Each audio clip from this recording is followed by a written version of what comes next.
لله رب العالمين والصلاة والسلام على سيد المرسلين وعلى آله وصحبه أجمعين. أما بعد،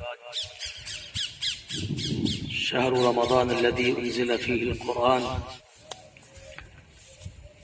حضرات، رمضان المبارک کا مہینہ بہت قریب ہے اور رمضان المبارک کے مہینے کی آمد ہے.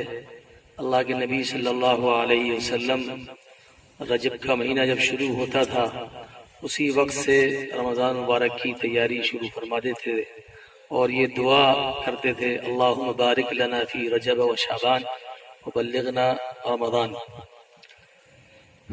جن حضرات نے یہ دعا اب تک نہیں پڑھی ہے وہ اس دعا کو پڑھ لیں کہ اللہ تعالی ہمیں رمضان مبارک تک پہنچا دے اور اس کی برکات سے مالا مال فرمائے. اس وقت میں پوری دنیا میں جو وبائی مرض چل رہا ہے اس کی وجہ سے رمضان المبارک کی جو ہماری سرگرمیاں اور عبادات میں مشغولی کا ایک مسئلہ ہمارے سامنے کھڑا ہوا ہے، اور وہ یہ ہے کہ جس شوق و ذوق کے ساتھ میں رمضان مبارک میں ہم مسجدوں میں جاتے ہیں، 5 وقتہ نماز کا باجماعت اہتمام کرتے ہیں، تراویح کی نماز میں قرآن پاک سناتے ہیں، وہ سب کچھ نہیں ہوتا ہوا نظر آ رہا ہے. اس بیماری کی وجہ سے جو لاک ڈاؤن چل رہا ہے، دعا فرمائیں اللہ تعالیٰ رمضان مبارک سے پہلے اس وبائی مرض کو پوری دنیا سے ختم فرما دے تاکہ رمضان مبارک کا مہینہ ہمارا عبادات میں مسجدوں کی حاضری کے ساتھ میں گزر سکے. بالفرض والمحال اگر اللہ تعالیٰ ایسے حالات پیدا نہیں کرتے ہیں اور بدستور حالات ایسے ہی رہتے ہیں جیسا کہ اب چل رہے ہیں، تو ہمیں ان حالات میں ملکی قوانین کے اعتبار سے جو ہمیں ہدایات دی جا رہی ہیں انہی کے مطابق ہم کو رمضان مبارک بھی گزارنا ہے.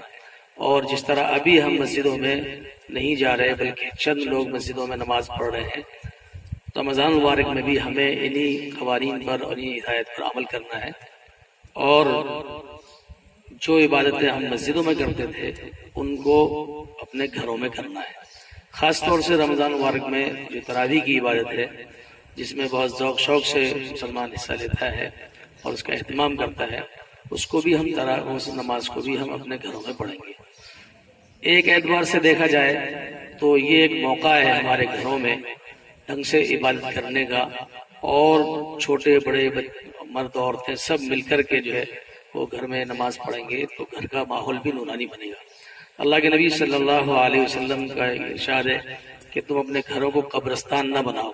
اس کا مطلب یہ ہے کہ گھروں میں بھی نوافل عبادتیں ہونی چاہیے. تو ہمارے لیے یہ بہت گولڈن چانس ہے کہ اس رمضان مبارک کے مہینے میں ایک جو چیز ہمیں بظاہر بری لگ رہی ہے اس کے اندر ایک خیر کا پہلو یہ بھی ہے کہ ہم اپنے گھروں میں تراویح کا اہتمام کریں گے. انشاءاللہ گھر ہمارے نورانی ہوں گے. تراویح کی نماز کا مسئلہ یہ ہے کہ تراویح کی نماز بالجماعت مسجد میں یہ سب کے اوپر ضروری نہیں ہے. یہ تراویح کی نماز جماعت کے ساتھ سنت علی الکفایہ ہے. اگر کچھ لوگ مسجد میں تراویح کی جماعت پڑھ لیں گے تو وہ سب کے اوپر سے ذمہ داری ہٹ جائے گی. اس لیے ہمیں اس میں زیادہ پریشان نہیں ہونا ہے، بلکہ مسجد میں کچھ لوگ جو جماعت سے تراویح کی نماز پڑھ لیں گے تو مسجد کی جو سنت ہے وہ ادا ہو جائے گی. ہم لوگ اپنے گھروں میں تراویح کی جماعت کر لیں. تراویح کی جماعت کرنے میں کچھ چیزوں کا خیال ضروری ہے. گھر میں ہمارے گھروں میں جو بچے حافظ قرآن ہیں یا حفظ کر رہے ہیں ان کو ہم تراویح میں استعمال کریں، یا تراویح میں ان کو موقع دیں اور ان سے تراویح کی نماز پڑھوائیں. لیکن اس میں شرط یہ ہے کہ بچہ قمری اعتبار سے چاند کی تاریخ کے اعتبار سے 15 سال کا ہونا چاہیے. شمسی اعتبار سے کچھ وقت کم ہوتا ہے لیکن قمری اعتبار سے 15 سال کا اگر بچہ ہو گیا تو اس سے اس جماعت کی نماز پڑھوا سکتے ہیں. اور یہ بھی ضروری نہیں ہے کہ وہ بچہ پورا قرآن پاک سنائے. اگر اس کے کچھ پارے ہیں تو ہم کچھ پارے ہی اس سے سن لیں، اور اگر پورا حافظ قرآن کوئی ہے تو پورا حافظ قرآن پورا قرآن سنائے اور ہم اس میں تراویح میں شریک ہوں. مستورات، اگر گھر کی مستورات ہیں سب محرم ہیں، نماز پڑھانے والا بھی اور پیچھے نماز پڑھنے والی جو مستورات ہیں وہ بھی سب محارم ہیں، تو وہاں کوئی زیادہ پردے وردے کا مسئلہ نہیں ہے. اور جو طریقہ ہے سب بنانے کا کہ پہلے مرد ہوں پھر بچے ہوں پھر عورتیں ہوں، اس انداز سے جو ہے وہ ہم جماعت کی نماز پڑھ سکتے ہیں۔ اگر گھر کی غیر محرم عورتیں بھی ہیں اور نماز پڑھانے والا غیر محرم ہے تو وہاں علماء سے معلوم کر کے پردے کے اہتمام کے ساتھ میں جس طرح نماز پڑھنی ہے محاذات وغیرہ کے مسائل بھی معلوم کر کے اور تراویح کی جماعت بنا لیں۔ ملکی قوانین جو اس وقت میں نافذ ہیں اور حکومت کی طرف سے جو ہدایت ہیں ان کی بالکل خلاف ورزی نہ ہو، ہم اپنے گھر میں بھی تراویح کریں، تو باہر سے دوسرے گھروں سے لوگوں کو اکٹھا نہ کریں زیادہ، اور بلکہ بعض حضرات اگر اپنے گھر میں جماعت کی نماز کے لیے کافی ہیں تو ان سے ہی ہم نماز کو تراویح کو پڑھ لیں۔ اسی طریقے سے تراویح کی نماز میں اگر پورا قرآن ایک مرتبہ ہو جائے پورے رمضان میں بہت اچھی بات، اور اس سے زیادہ ہو جائے تو وہ اور نور علی نور ہے، کیونکہ اب ہم کو کچھ اور کام کرنا نہیں ہے، گھر میں ایسے افراد ہیں دو اگر حافظ ہیں تو وہ دونوں قرآن سنا سکتے ہیں۔